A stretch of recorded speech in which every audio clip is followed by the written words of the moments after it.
سڵاوم کاتتان شاد بەخێربێنەوە بۆ بەرنمەیەکی نوێی کورد کۆنێکشنی دەنگی ئەمریکا کە دەتوانن لە کەناڵی ئێناتیشەوە بینەری بن.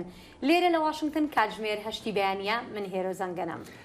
ئەژێ ساڵح دەمیجەرەمە سلااو و ڕێز کورد کۆنێکشنا ئیرۆدا ئەمڕۆنی دەدن سەر گەلێکە مەجارین نێگریدای ئەمریکا هەرێمێ و جیهانێ دەناودەژی کۆمبوونا گروپا بیست لە ئیندۆنیسیا ڕەوشە داویە ئوکرانایە دۆسەیە ناڤۆکیە ئێرانێ پێواژۆیên داوی لە باکوور ڕۆژهەڵاتی سووریە و هەند مەجارên دەنجی.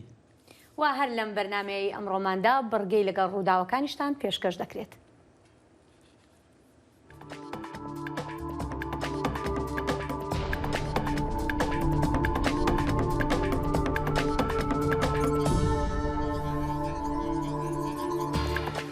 سەرۆکوەزیرê بریتانیا بۆریس جۆنسن ئیرۆ پێنجشەمێ دەست ji karkişand û di axaftinekê de berî demeke Kurd pêşkêş kir wî di axaftina xwe de behsa gelek mijaran kir di nav de jî êrişa Rûsya lê Ukraynayê û piştgiriya wî ya taybet bo Ukraynayê. Johnson got heta ku serokvezîrekî nuh cihê wî bigire ew û hikûmeta wî dê berdewam bin di xizmetkirina berjewendiyên xelkê de destkişandina wî ya ji kar hat piştî ku komek wezîrên wî yên paye bilind dest ji kar kişandin roja pênjşemê kesê ku wî kêmtirî 48 demijmêran berê wekû wezîrê darayî destnîşan kiribû be aşkereyî ji Johnson xwestibû ku dest ji kar bikeşe.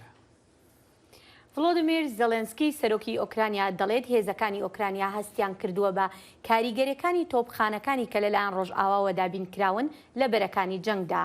لە میانەی وتارێکیدا زێلەنسکی گوتی ئەو چەکانە کاریگەر بوون لە یارمەتیدانی هێزەکانی وڵاتەکەی بۆ ئەوەی بە شێوەیەکی ڕاست و دروست ئامانجەکان بپێکن و زیانیان بە کۆگاکانی چەک و هێڵەکانی دابینکردنی چەکی رووسیا گەیاندووە. سەرۆکی ئۆکرانیا گوتیشی هێزەکانی وڵاتەکەی لە چەند بەرەیەکەوە پێشڕەوی دەکەن بەرەو ئەو ناوچانەی کە لەلایەن رووسیاوە داگیر کراوە.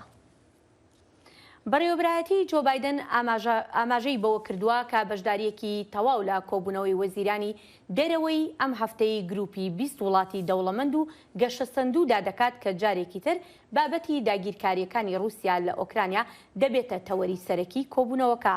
زانیاری زیاتر لەم راپۆرتەی ئەنیتا پاوڵی پامنێری دەنگی ئەمریکا لە کۆشکی سپیدایە.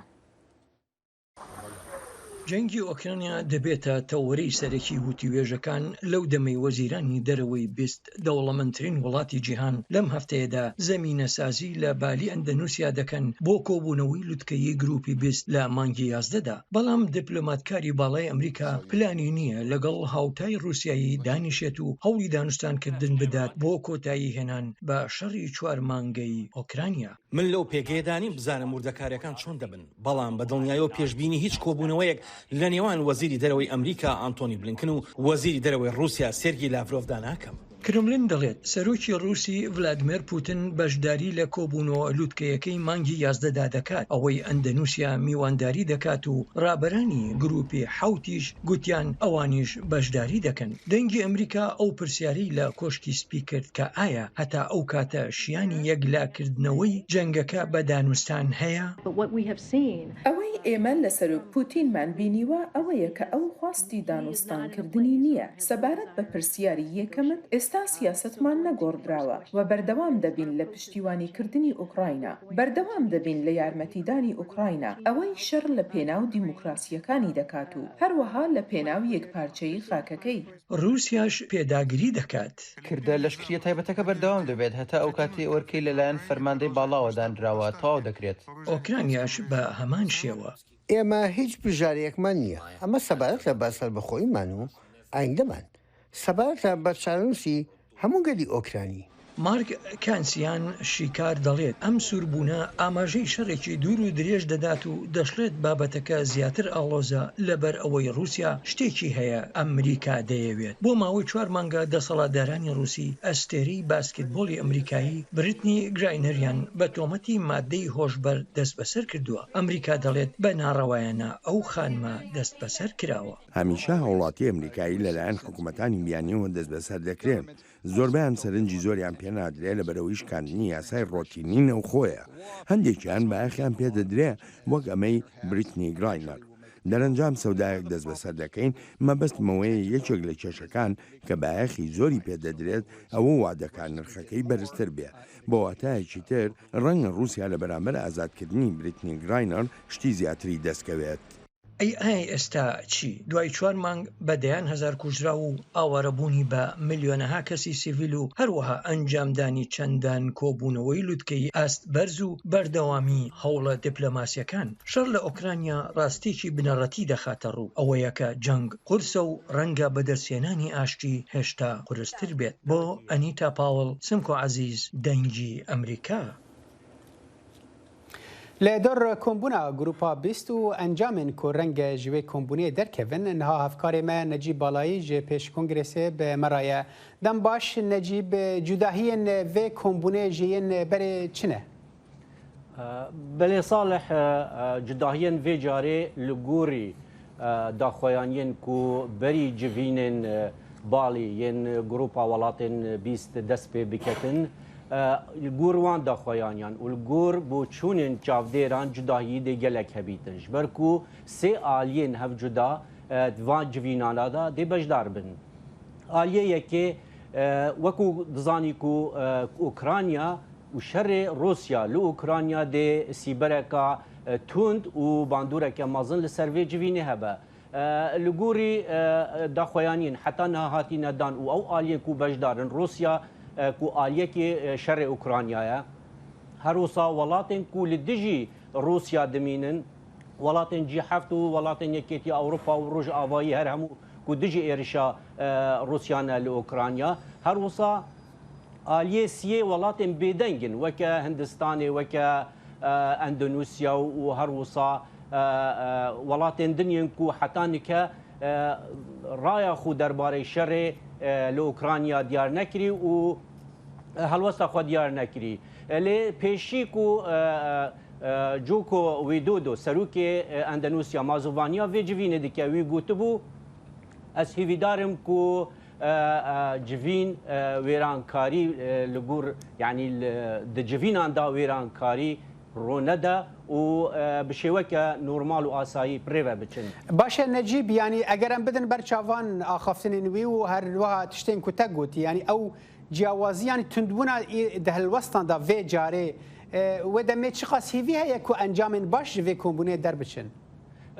Salih wezîra derve ya Almanya Annalena Baerbock dû dixwayanî dabû gotibû em qet rênadene Rusya û divê rênedene Rusya ku civîn lotkeya G20 li Balî nebe platform yanî Rusya wê civînê neke platforma ji bo berjewendiya xwe bikar bîne û bikare yanî ew hêrişên ku li Ukrayna pêk dîne weke tiştekî asayî û normal bibîne.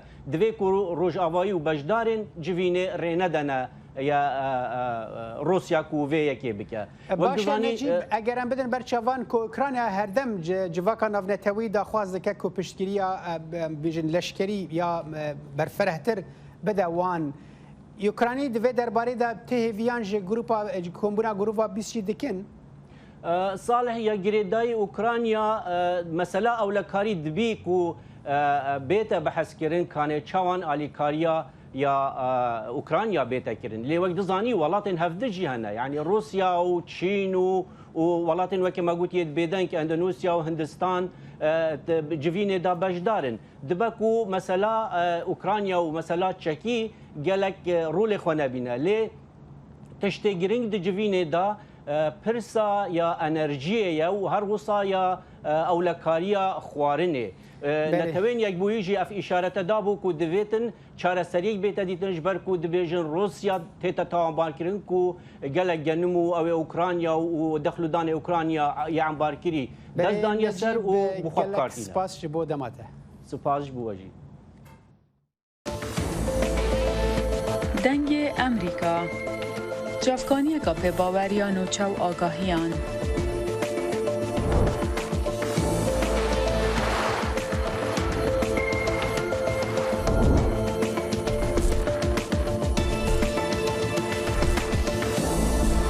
Biraya malper û platformên mîdya civakiya dengê Emrîka بالا خو بدن پێزانین و نوچەین جیهانێ.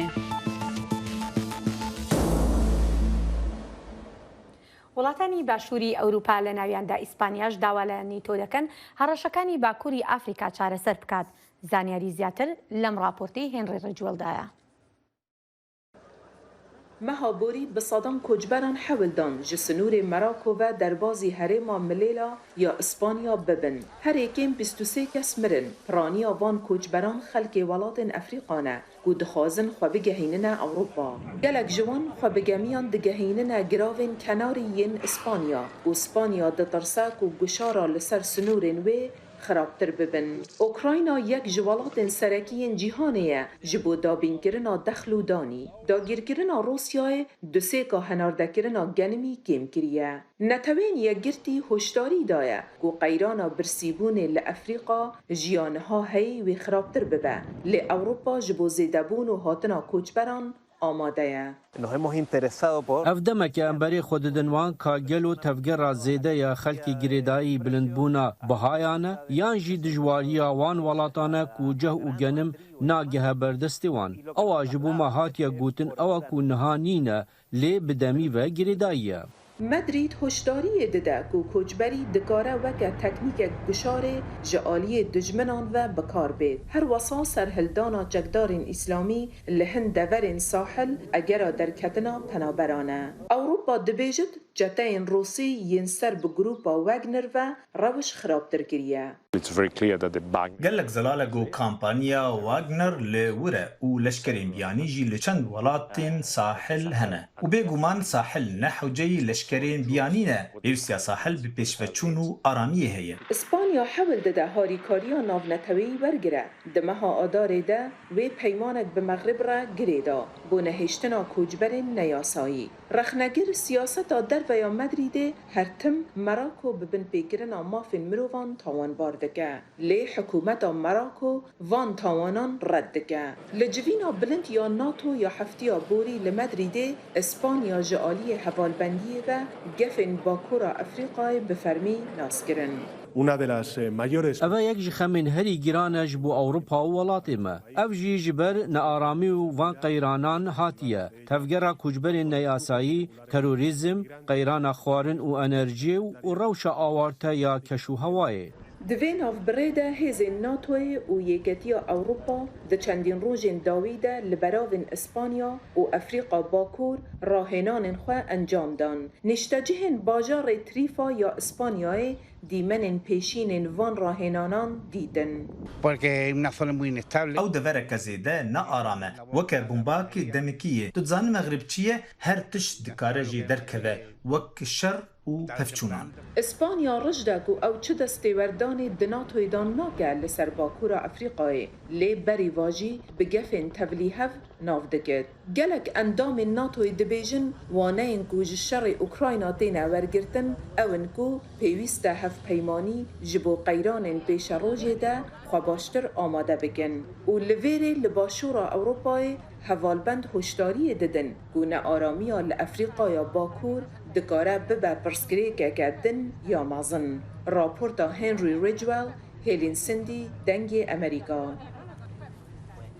Ajansa Nûçeyena Fars û Televîzyona Dewletê ya Îranê got ku pasdarên şoreşa Îranê gelek dîplomatên biyanî girtine di nav wan de jî kesekî Brîtanî bi tawana sîxuriyê lê hikûmeta Brîtanî zû red kir ku kesek ji welatiyên wê hatibe girtin û rapor wekû به تواهی درو بناف کر پیلا تاوانان ته پشتی بلندبونا آلوزیان لدور زیدبونا گرتنین بیانیان جعالی تهران و پیشکتنا بلزا چالاکین وی ناوکی ده دمکی دا کو دانستاندنین جبو و جاندنا ریکفتنا ناوکیا ده 2015 سکینینه ایرانی ده مهین داویدا هجمارک اوروپی گرتن ده نافدجی دو ولاتین فرانسی و گشتیاری کی سویدی جبرکو او هول ده کو ده دانستاندنن ده هزکه به دست بخه اف راپور هر وهاته پشتی کو ایرانی سروکی دم دریجی استخباراتا پاسدارین شورش گوهراند. هەڕەشەی ناوکی ئێرانێکێک دەبێت لە پرسە سەرەکیەکانی کە سەرۆک جۆ بایدن لە سەردانەکەیدا بۆ ڕۆژهەڵاتی ناوەڕاست تاوتوێی دەکات. گرژەکان لە نێوان ئیسرائیل و ئێران پەرە دەسێنن لە کاتێکدا هەردوو لە هەڕەشەکانی کوشتن و هێرشی ئەلکترۆنی زیاد دەکەن. میدیاکانی ئێران لەم هەفتەیەدا هەڕەشەیەکی ئەلکترۆنیک گەورەیان دژ بە میترۆی تێل ئەڤیڤ ڕاگەیان، بەڵام تێل ئەڤیڤ هێشتا میترۆی نییە و تەنها یەک دانەیە کە ئێستا خەریکی دروستکردنین. ئەمەش دوایین نمونەی شەڕی ئەلکترۆنی نێوان ئێران و ئیسرائیل بوو، لە ناویاندا هێرشێکی گوایە دژ بە دەستگای پۆڵاینی ئێران و تێکدانی سیستەمی ئاوی ئیسرائیل. ئیسرائیل و ئێران هەروەها هەڕەشەکانی کوشتنیش لە یەکتر زیاد دەکەن. ئێران ئیسرائیل بە بەرپرسیار دەزانێت لە کوشتنی سەرکردە لەشکریەکان و زانایانی ناوکیدا و هەڕەشەی تۆڵەسەندنەوە دەکات. ئیسرائیل بەم دواییانە هۆشداریدا بە هاوڵاتیانی کە گەشت بۆ تورکیان نەکەن لە کاتێکدا گوتی دەستگاکانی هەواڵنێری ئاگاهیان داوە هەڕەشەی ئێران هەیە بۆ ڕفاندن و کوشتنی گەشتیارە ئیسرائیلیەکان لەوێ. پەرسەندنی ململانەی ئیسرائیل و ئێران هاوکاتە لەگەڵ هەوڵە بەردەوامەکانی زلهێزانی جیهان بۆ دانوستاندن لەسەر ڕێککەوتنێک بۆ سنووردارکردنی بەرنامەی ناوکی ئێران. شارەزایانی ئیسرائیلی هۆشداری دەدەن ئێرانی خاوەنچەکی ناوکی دەبێتە هەڕەشەیەکی گەورەتر بۆ سەر هەرێمەکە. ئەگەری ڕێککەوتنێکی ناوکی لەگەڵ ئێراندا چاوەڕوان دەکرێت لە سەروی کارنامەی سەرۆک بایدن بێت لە میانەی گەشتەکەیدا بۆ ڕۆژهەڵاتی ناوەڕاست. بەڵێ ئێستاش کاتی بەڕگەی بەرنامەی لەگەڵ ڕووداوەکاندا هاتووە دەچینە لای هاوکارمان بەڵێن ساڵح. بەڵێن ئەم کاتت باش و پێمان بڵێ بزانین بۆ ئەمڕۆ چیت بۆ ئامادە کردوین. منیش لەگەڵ بینەراندا لێرەوە چاوەڕوانی واکەم تەماشای بەرنامەکەت بکەم.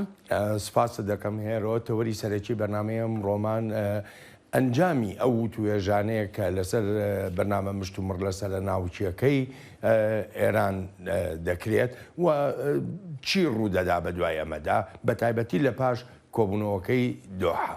بەڵێ.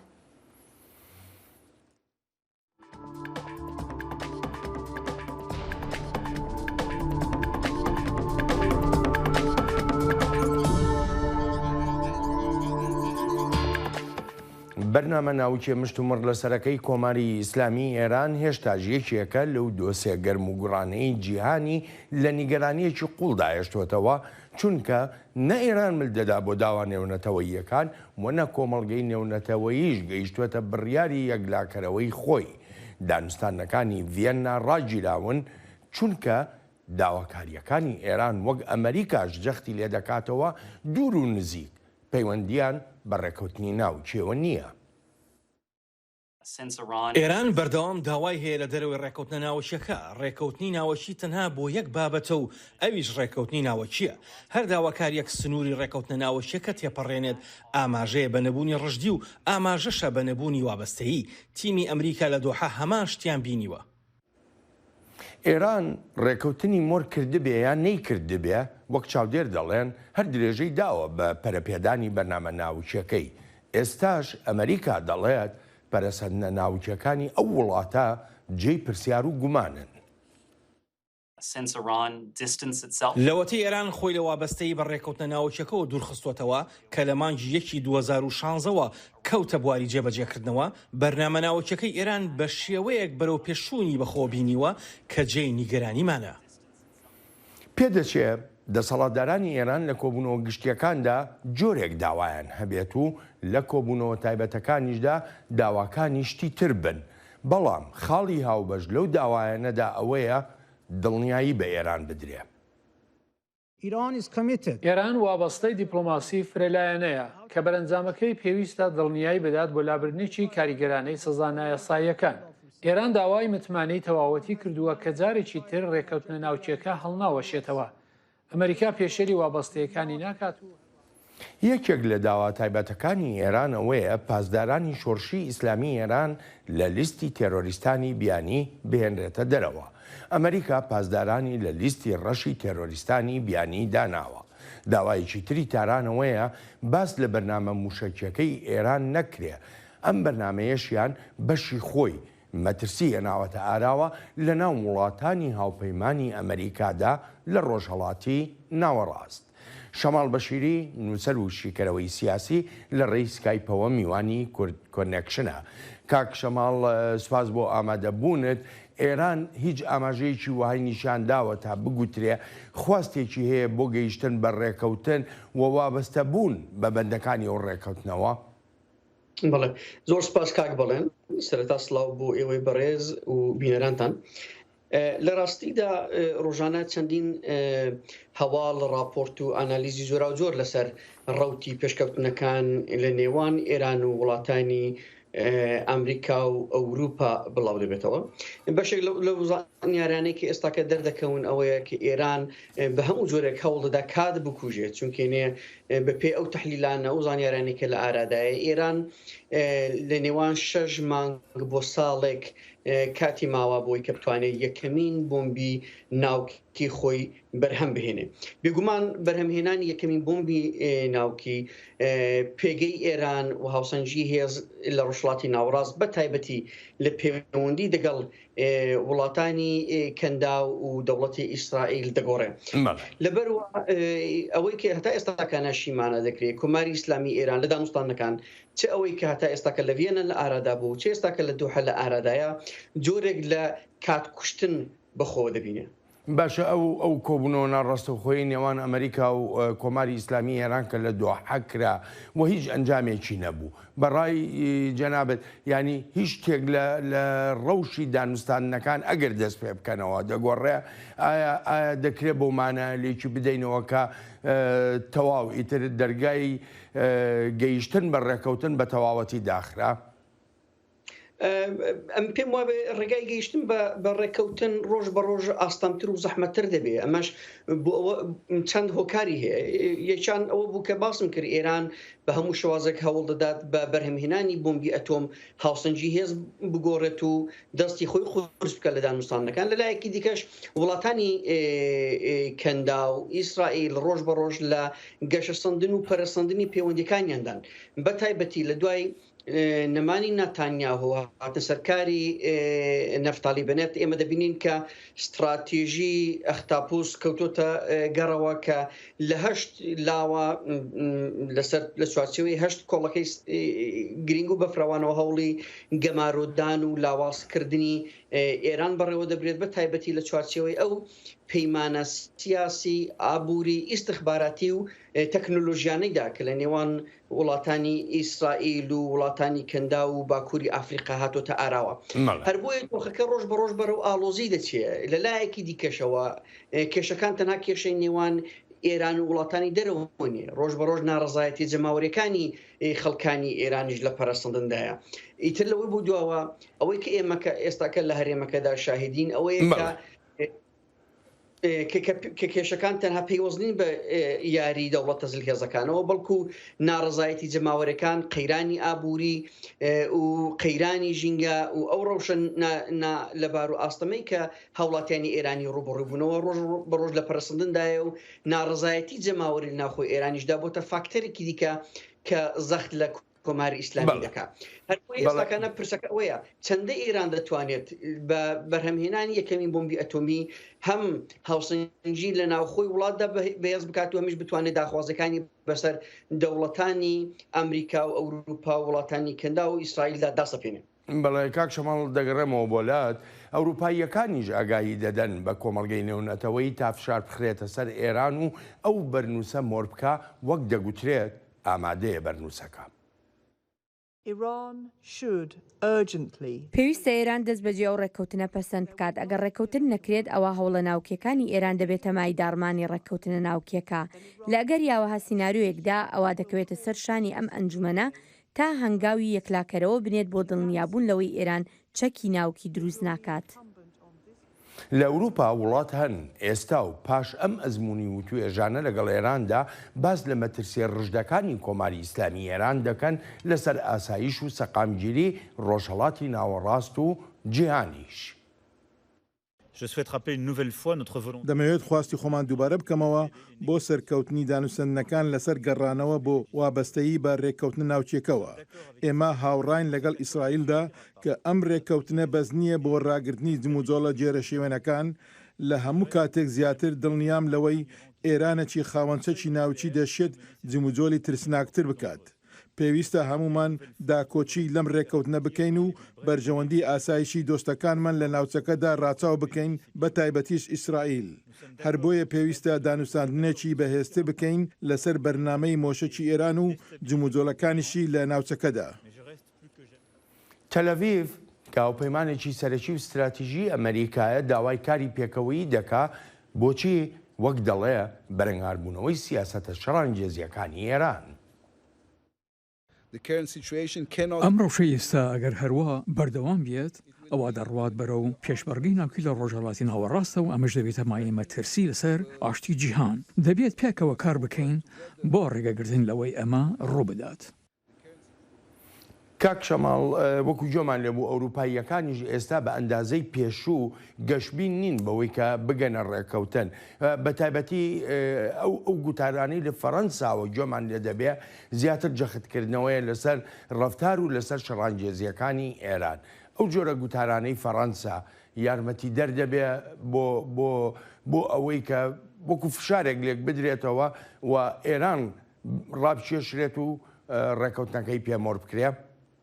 بڵێ کاک بڵێن ئێران پێیوا بوو کە قەیرانی ئۆکراین لە پەیوەند لەگەڵ رووسیا دەتوانێت ئەو کێشەی دەغڵودان و وزەکە بۆ ئەوروپا دێنێ ببێتە هۆکارێکە ئێران پێگەی لە دانوستانەکاندا بەهێز بێت و ئەمە پرسی وزە و دەغڵودان بەکار بهێنێ بۆی کە ئەوروپا زیاتر ملکەتی داخوازەکانی خۆی بکە. وڵاتانی ئەوروپایی بەو لێدوانانەی کە ئێستاکە دەیدەن و نەگەیشتن بە ڕێکەوتنێک دەگەڵ کۆماری ئیسلامی ئێران یەکشتمان پێدەسەلمێنێویش ئەوەیە کە ئێران نەیتوانیوە قەڵشتێک لە نێوان وڵاتانی ئەوروپایی و ئەمریکا و ئیسرائیلدا ساز بکات و پرسی وزە و دەغڵودان وەکو کارتێک بەکار بهێنێ لە پەیوەندی خۆی دەگە وڵاتانی ئەوروپاییدا. هەر بۆیە ئەم لێدوانانێک کە ئێستاکە لە ئەوروپا دەدرێن زیاتر ئەوەیە کە ئەم پەیامە بە کۆماری ئیسلامی ئێران بدرێت کە ناتوانن قەڵشتێک لە نێوان ئەوروپا و ئامریکا و ئیسرائیلدا ساز بکەن و ئێران مەجبورە ملکەت بێ بۆ ئەو پاکێجەی کە ڕوبەڕووی کردراوەتەوە. کاک شەماڵ پێشتر ئاماژۆ بە ناڕزاییە جەماوەریەکان کرد لە ناو کۆماری ئیسلامی ئێراندا ئەمەشیانە کردە دۆسەیەکی تر کە وەکو فشارە لەسەر کۆماری ئیسلامی ئێران. بەڵام پرسیارەکە لەوەدا ئەو ناڕزاییە جەماوەریانە دەتوانن گۆڕانێک لە کۆماری ئیسلامی ئێراندا دروستکەن بەبێ هاوکاری دەرەکی؟ بڵێ کاک بڵێن ئەم پێم وایە ناڕزایەتی جەماوەریەکانی ئەمجاری ئێران زۆر جیاوازن لەگەڵ ئەوانەی کە ئێمە لە چل ساڵی ڕابردوودا شاهیدی بووینە.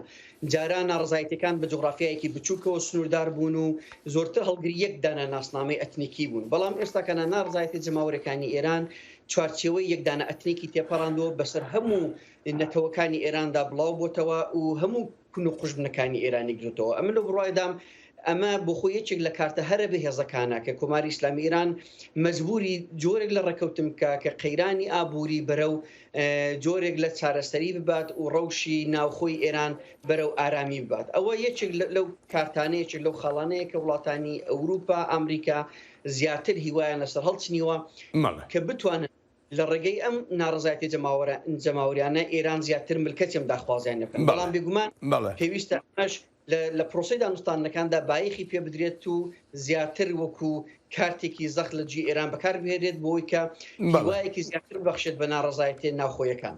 بەڵێ کاک شەماڵ سوپاس و پێزانینم بۆ بەشداریت لە بەرنامەی لەگەڵ ڕووداوەکاندا بڵم برگەی لەگەڵ ڕووداوەکاندا ئازیزانم دەچینەوە لای هێرۆزەنگەنە ساڵح دەمیژار و درێژەدان بە بەرنامەی کورد کۆنەکشن. دەنگی ئەمریکا سەرچاوەی متمانە پێکراوی هەواڵ و زانیاری.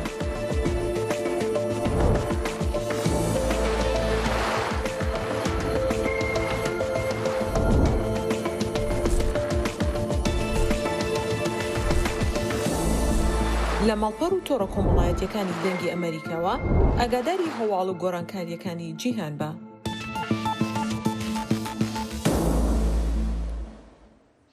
ئەنجومەنی پزیشکانی تورکیا دەڵێت بەهۆی خراپی ڕەوشی ئابووری سەدان پزیشک و کارمەندی کەرتی تەندروستی تورکیا بەجێ دەهێڵن لە پێناو دۆزینەوەی کەشێکی باشتری کارکردن و ژیانێکی خۆشتر لە دەرەوەی وڵاتەکەیان.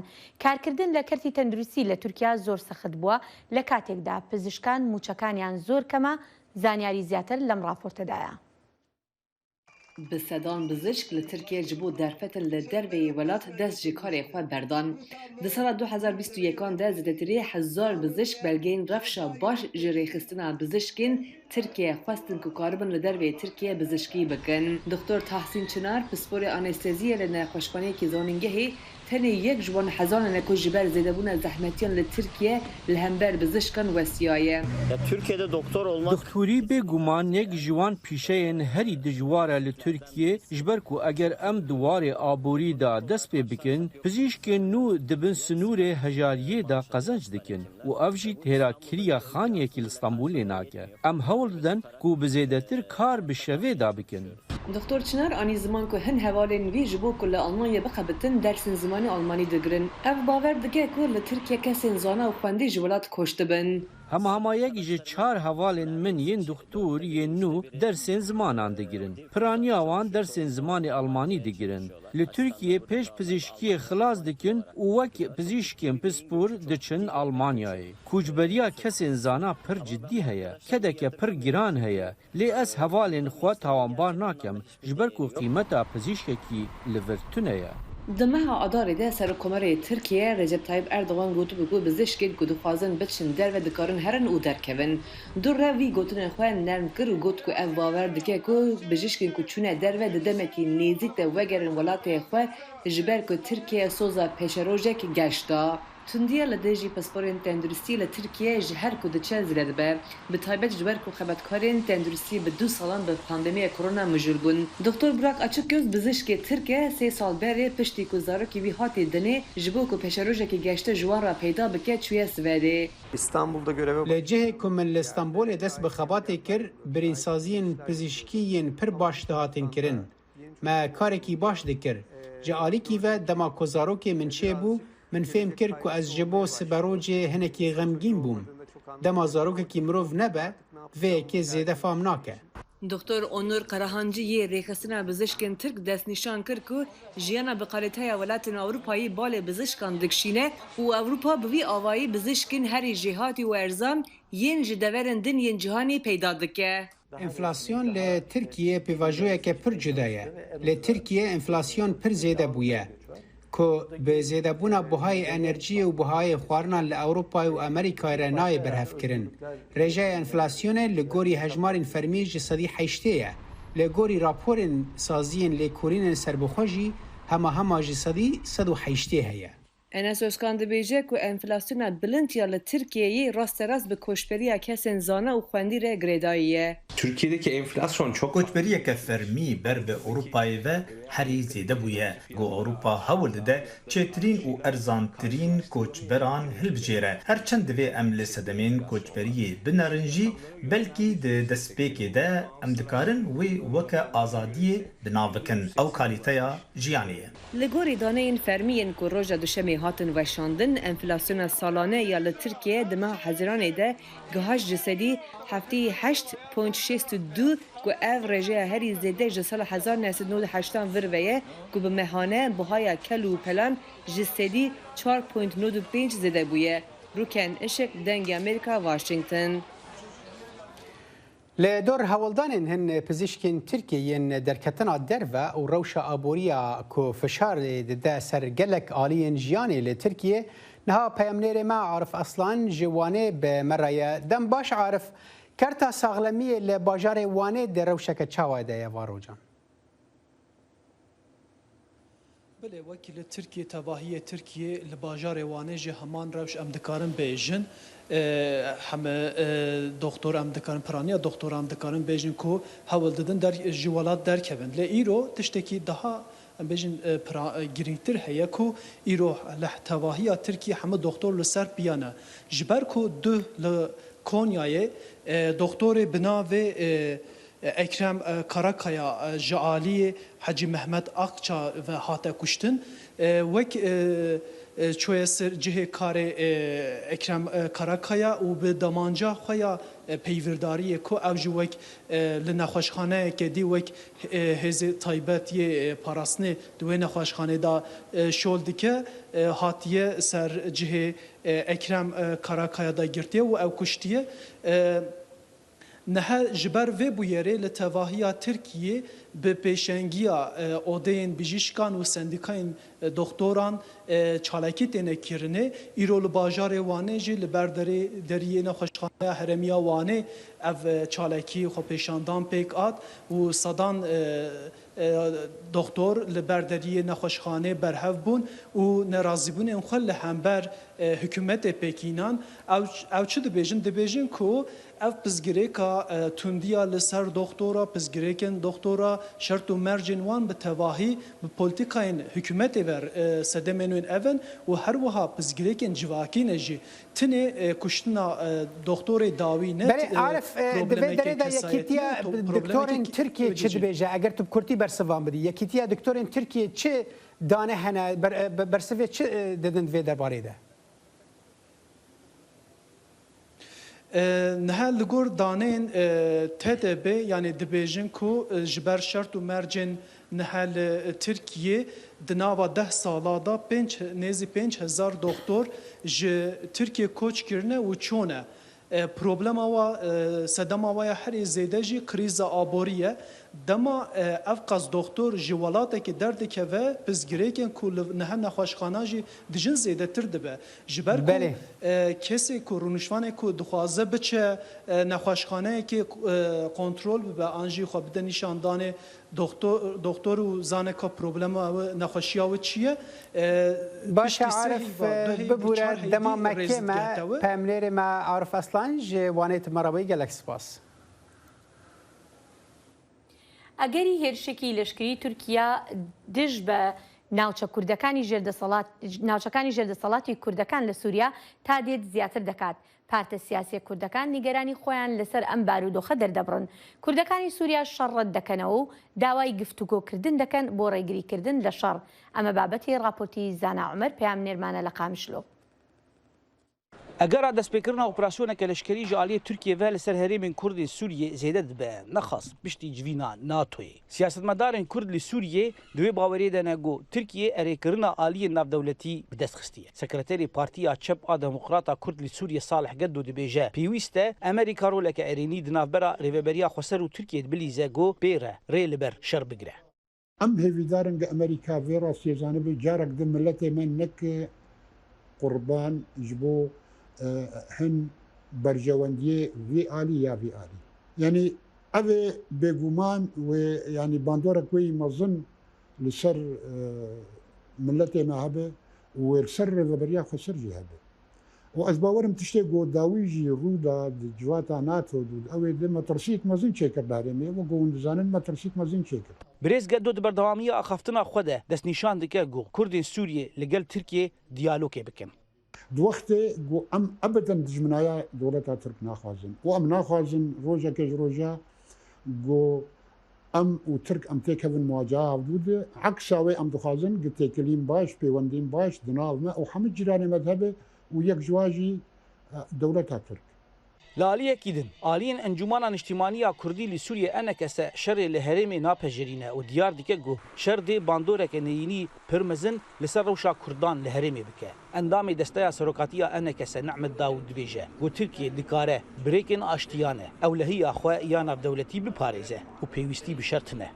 Carî jî ev emeliya eskerî wek got Türk dibêjin ji bo emna xwe qewmî biparêze ev emeliyahan emna wê qewmî naparêze berê jî emna wê qewmî نهاتي تهديد كرن وقو أو تصور ذكر يعني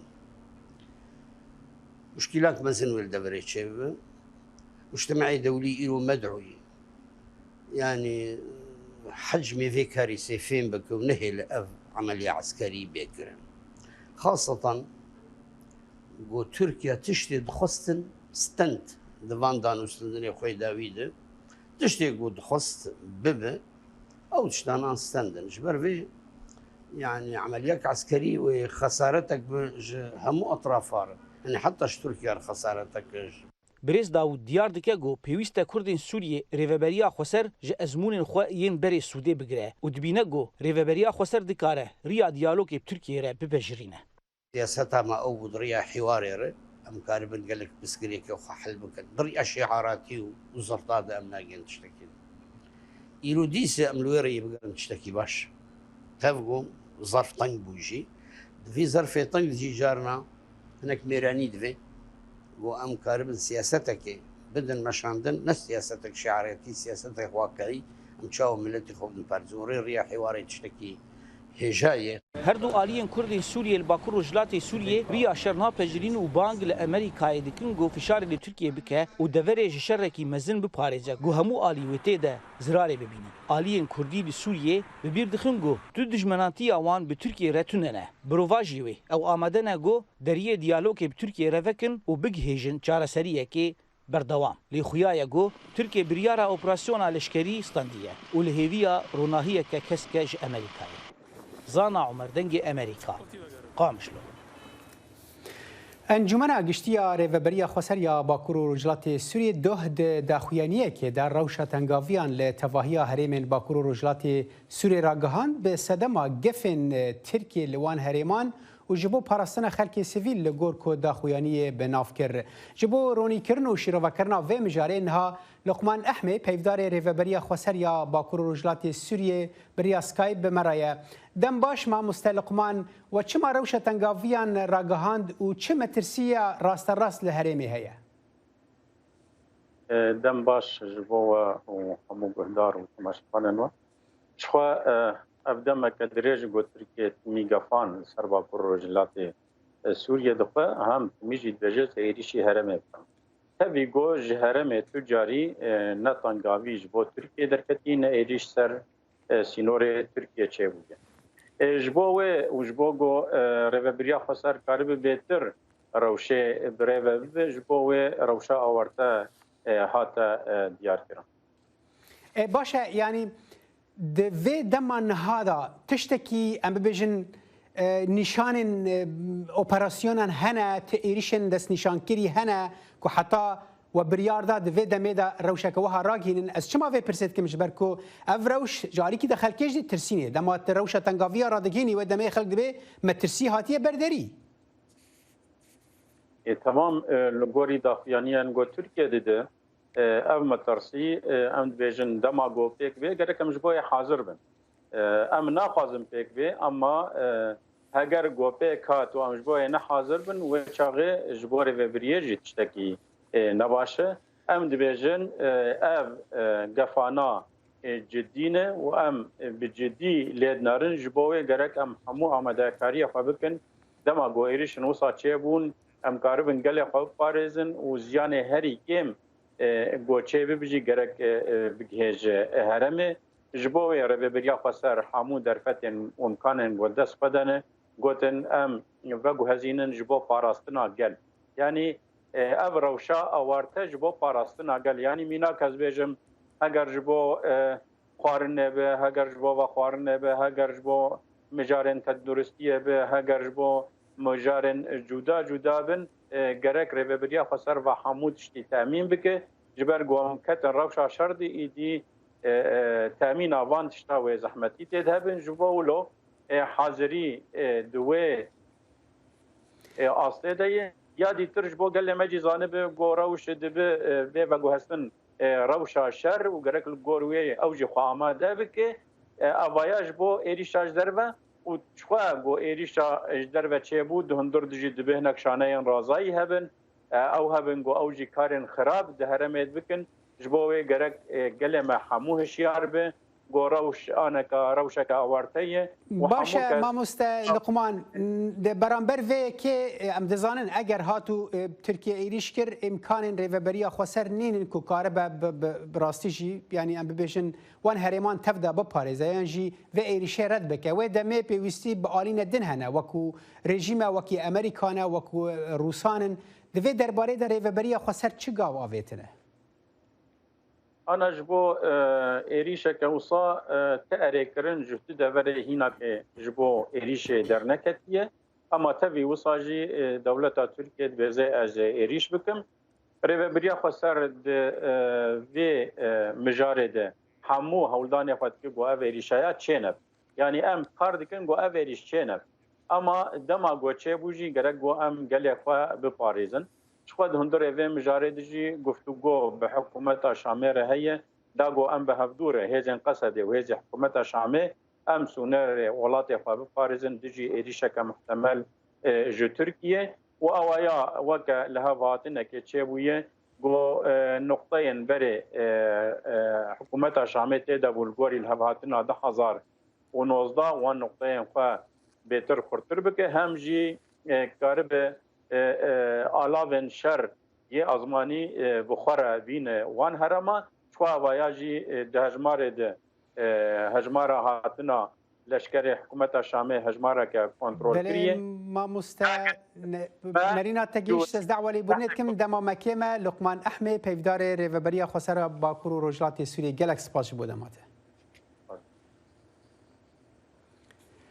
لآلی رجعوای چمه فراتجی باکور سوریه و لدردورا باجارن من بجوبابه هن لفو تفگرین لشکری دوان روجن داویدا بون و هزین سوریه دموکراتیک دبیجن وان لحفکرنه که لشکری یا کلگل شامه چالاک کریه جبو بهتر زانیاری دوی درباره دا نها پیمنیرا ما نوروز رشو بریا سکایپ تفلی مدبه دم باش نوروز گلک راپورتان بحثا تفگرین لشکری لوی هرمه کر چل هرمه دقومه